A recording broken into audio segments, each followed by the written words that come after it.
Hello and welcome to part 6 of the commentary for the Drift Battle DVD. This segment was basically done by Alexi Smith, who's very well known now for his YouTube channel Noriyaro. And about a year ago, Alexi actually did a review on his channel of this segment of the DVD, so I'll put a link to that at the bottom, as well as a link to the original video. On top of that, as usual, it's him doing the narrating, and he also did the intro graphics.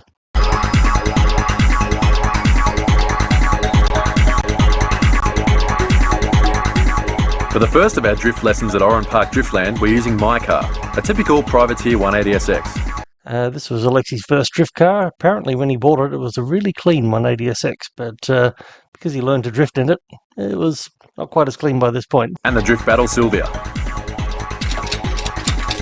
The first step, of course, is to borrow someone else's tyres. That was a sort of an inside joke because he's using the tyres off the back of my R34 Skyline GTT that I had at the time. That's the original R34 wheels and the original tyres that came on it.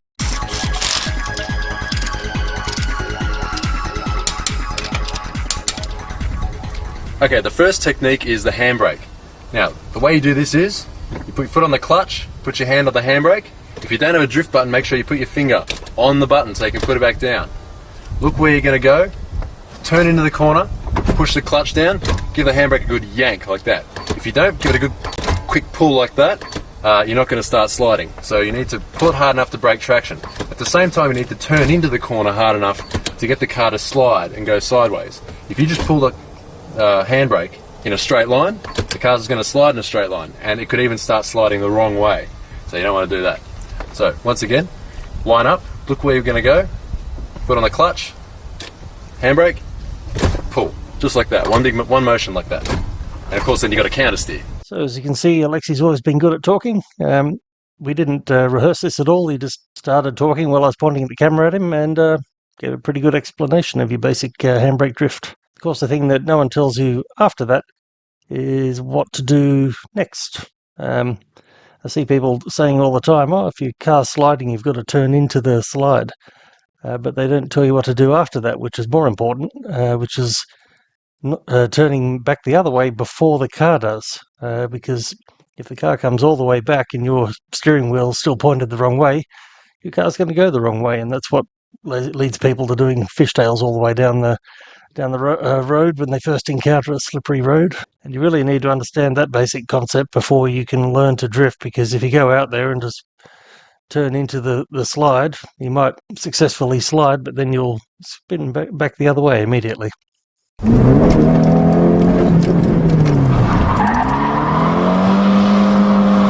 As the rear tyres start to regain grip, push the throttle to get the wheels spinning so you can keep drifting.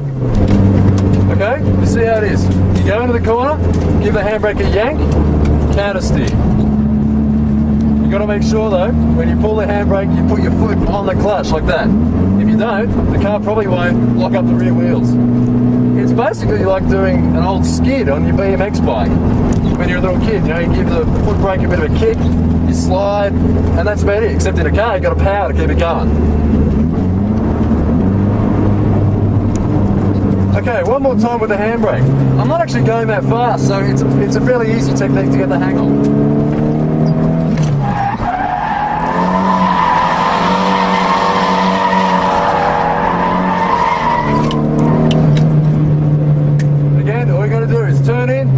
Clutch down, pull the handbrake. We had the track all to ourselves that day, actually, because Jeff Boulos, who's the manager of Oran Park, was quite keen on having more and more drift events because they filled up all the gaps in his racing schedule. So kindly let us just use the track for free that day.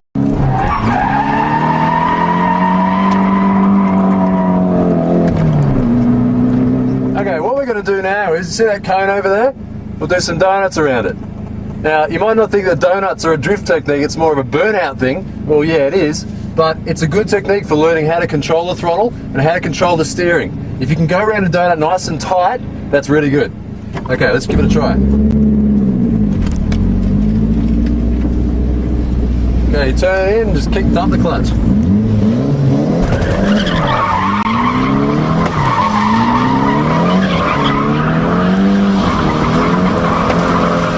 combination of throttle control and steering to change the radius of your circle.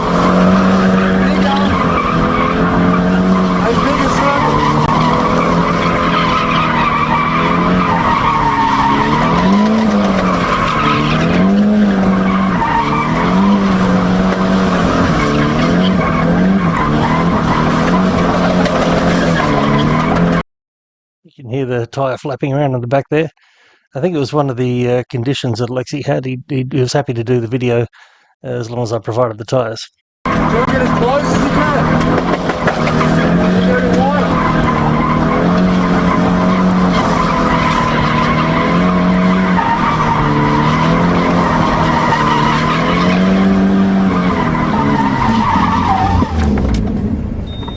Like that. Okay, that flapping noise you could hear before was this. It was the bits of rubber coming off the tyre. As you can see, it's down to the canvas here. That's this stuff. First you go down to the canvas, and then you go down to the belts. That's when you start getting all the sparks. You don't really get much grip when the tyre's in this sort of state. So once it gets to this, you're fairly limited to doing slow drift. You don't get much control either, and the car tends to spin out a lot, especially if you're trying to come in under high speed and pull the handbrake or clutch kick. You don't get much response, but then again, you want to get your dollar's worth out of your tyre, so you stay out for as long as you can. Okay, this is the tyre that was on the right-hand side of the car. Now this side of the car wasn't weighted as much in all those corners, so it hasn't worn down as much as the one on the other side has. So I suppose you could still use this if you wanted, but it's best not to use tyres which are really mismatched and put a brand new one on the other side. So we're going to throw this away.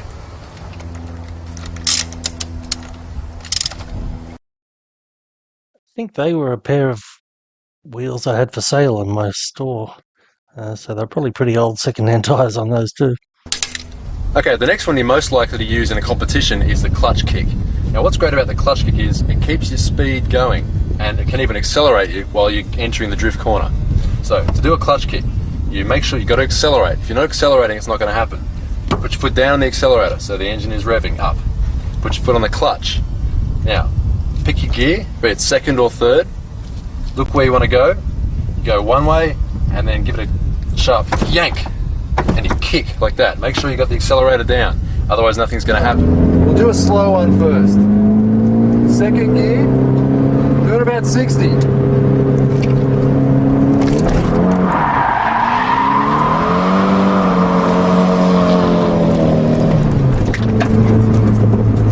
See that? The car came out nicely and had plenty of power and plenty of speed to keep going. Also, you should have seen there, when I came around the corner, I wound off the lock. If you wait until you get all the way around the corner before you wind the lock back, you're going to have too much lock, the car will straighten up, and it'll spit you off onto the side of the road. Yeah, that was the point I was making before. I forgot that he got around to that eventually. Okay, once again, we're going to try the clutch kick. A bit faster this time. Still go to second gear. Do it about 80.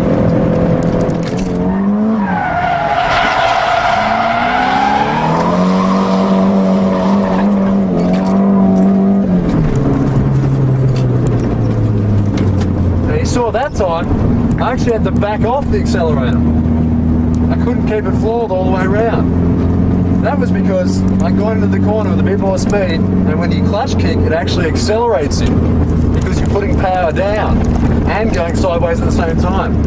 So what's good about that is if you're in a competition, you can start sliding, you keep plenty of speed, so the guy behind you, even though you're drifting, unless he's doing the same thing, they can't keep up. I was lucky that Alexi knew to talk really loud, because I didn't have a special microphone in the car or anything like that. It was just the usual camera I used for in-car stuff. But because he's keeping his voice up, you can actually hear him. Okay, this time, we'll do the same thing, but we'll do a 1-2, okay? This is good because it means you can start drifting from earlier and keep your speed up. Okay, we'll do it second gear again, just to keep it simple.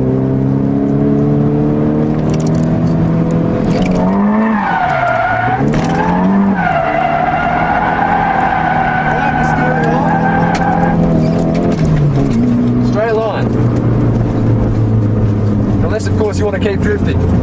But it's always good to remember that if you don't wind off your steering and you mess up, you're going to go straight off the side of the road. Okay, once again, the 1-2 clutch kick. Second gear. Go left, go right, kick. Notice how I let the wheel spin in my hands, as it's often faster to let the wheel turn by itself. Just be ready to grab it at the right moment. Yeah, that is something that Alexi picked up in his review of this DVD, that in Japan they don't necessarily recommend doing things that way. Although when you're going from all the way full lock, sudden transition all the way to the other side, you really do have to let it spin by itself if you're going to keep up with it.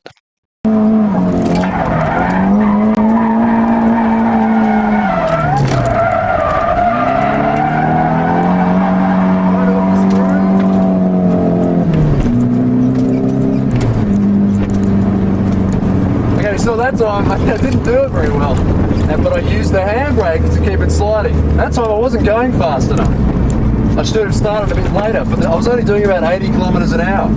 So the reason I didn't go around the corner properly was because I wasn't going fast enough for that technique. But I was able to pull the handbrake, keep the car sliding a bit, and keep it going around the corner. Okay, there's a few other important things about the interior of a drift car, not just the engine and the suspension. You've got to make sure that the steering wheel is nice and close to you. As you can see, it's not very far away from me. Also, it clears my legs. If it's going to be spinning a lot, I'm going to be trying to counter. I don't want it hitting my knees. Okay, now we're going to do Manji. It's a Japanese word. It means sway, like a leaf falling. We call it a snaky or a fishy. It's a fun way to go down a straight. If you can link it in a corner, it's even better. So you turn and kick the clutch.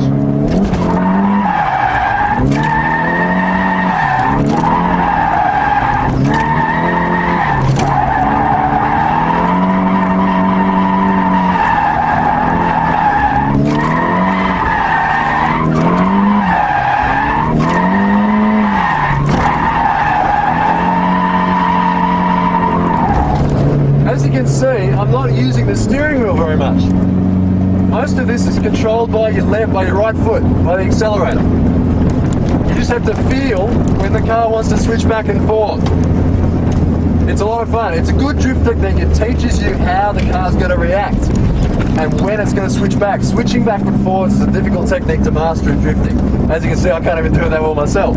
But it's a lot of fun, and the best way to modulate the drift is to just gently let the accelerator on and off. Don't go bam, bam like that quite so much.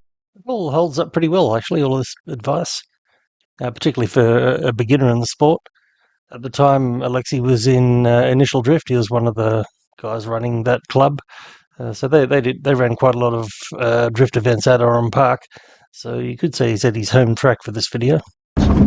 Especially if your car's not as set up as it should be, like this one is. This is fairly snob suspension.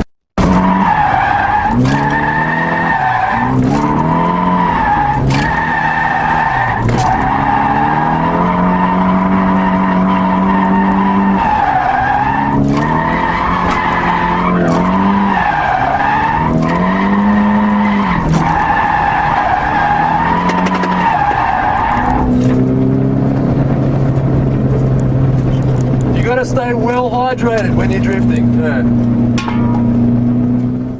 When you're setting up your car for drifting, you don't need to go straight for a big turbo or intercooler or any of that sort of power stuff. There's quite a few things you can take care of first, which will make the car much better to drift. Things like strut brace. This stiffens up the car, stiffens the response, especially in an S13, they're known for having a weak front end. Things like socks over the reservoirs. As you're drifting, fluids tend to spill out. Especially over here, it can spill down onto the turbo, which can cause a fire. When you're going out to the track, you've got to make sure you have an overflow bottle and a securely clamped down battery. They're going to look for this when they inspect the car. You also have to take care of the cooling of your car. The most important one is the oil. As you can see here, there's a big oil cooler. Oil tends to reach temperatures of over 120 degrees, which is when it starts to get pretty bad. So you want to make sure the engine's cool at all times. A remote mount can help with the maintenance of the car as well. It makes it a bit easier to change the oil. So while you're doing that, you might as well do this. Okay, one of the most important things about a drift car is the suspension. This car has Tane coilovers. As you can see here, the adjustable tops. These have been set to maximum camber. More camber, which is where the wheels are set like that, negative camber, increases the twitchiness of the car and the responsiveness. So when you turn in, it wants to turn. It doesn't just understeer. Also, a good thing to have are adjustable caster rods. These increase the response of the car as you're drifting by helping you turn the wheels and helping them correct. Okay, probably the most important thing about any drift car is the LSD. This car's been fitted with a two-way Cusco mechanical LSD.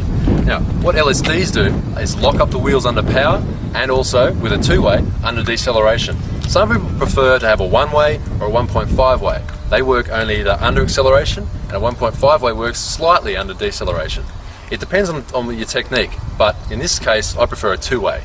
It's very aggressive. When you back off the accelerator, the car wants to come out as well, and when you floor it, it keeps going. It helps with turn-in if you're nice and aggressive. If you're not very aggressive though, it does make the car understeer. So the first time you install an LSD, the car will tend to be quite scary and want to go straight off if you're not used to it. But after you get the hang of it, it's a great thing to have. Okay, here we go, the 1, 2, 3 clutch kick. It was impressive actually how much preparation Alexi had put into the chassis of the car at that point, rather than trying to get a lot of power out of it. It was basically a stock engine, had a stock turbo, not all that much boost. He was concentrating on setting up the car to be easy to drift before he went looking for power. It's the whole straight at driftland. So third gear, flat out. Ready? Turn in.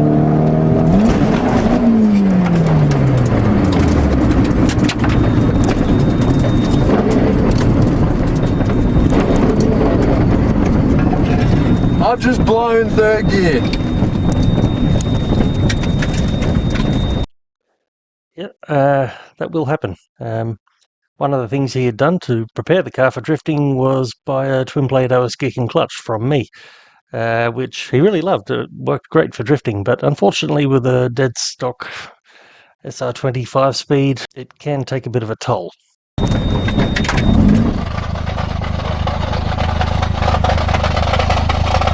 Alright, we got another car here. Yeah. Alright, I just broke third gear doing that clutch kick. Yeah, even though this is stock power, SR20 boxes aren't known for having got a good third gear, so, you know, that's drift, isn't it? Luckily I've still got second and fourth, so I can get home on that at least. But let's move up to a car with a bit more power. That sounds nasty, doesn't it? So, as I was saying, Alexi's car at the time was essentially stock. So, you know, an S13 SR20 is about 200 horsepower. He might have had a little bit more, 220, 230, something like that. By comparison, the tuning we'd done to the CA in our drift car gave it about 360, 370 horsepower, something like that. So, substantial improvement. But as you'll see, it's very, very different to drive because it makes all of its power between 4,000 RPM and 8,000 rather than for an SR20. They got pretty good torque from about 2,500 RPM.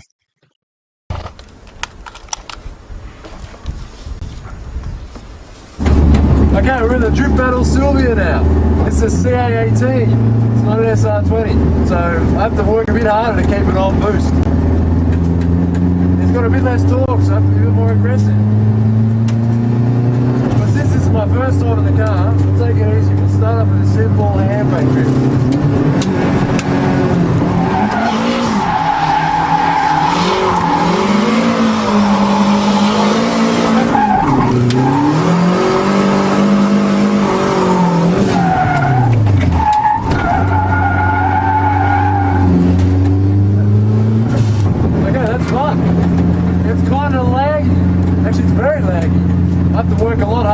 Up in the power band, but once I do get it up there, it's actually really good.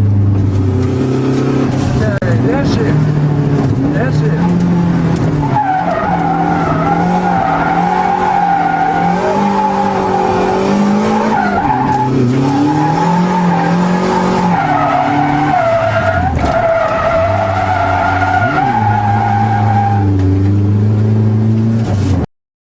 Another thing that was throwing Alexi off a bit is he didn't realise how hard he could rev the motor. Whereas with the stock S13, you're not really going to rev it much more than 6.5 because it'll make no more power after that anyway. Whereas this car, you really could rev it out to 8 quite happily. You see how in that last corner, I didn't have as much power coming out of the corner. That's because I'm used to my other car, the SR20, which has got a bit less, which has got a bit more torque down low.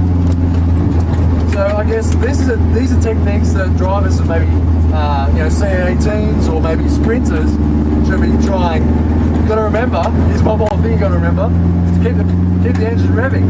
Now when you're pulling the handbrake, you can do that by pushing in the clutch with your left foot and revving with your right. Watch this. Okay, second gear,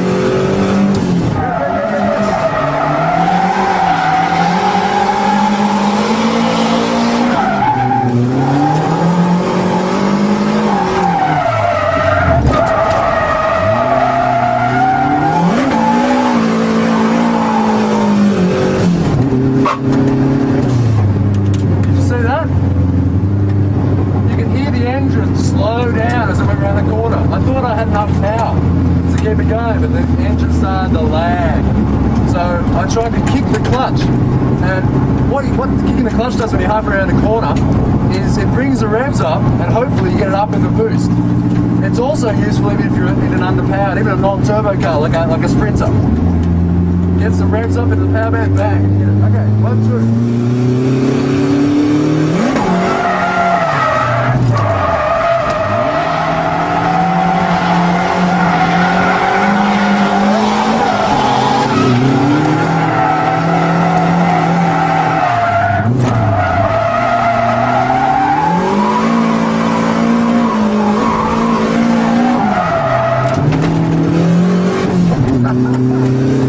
Oh, this car's great. I love it. I love it.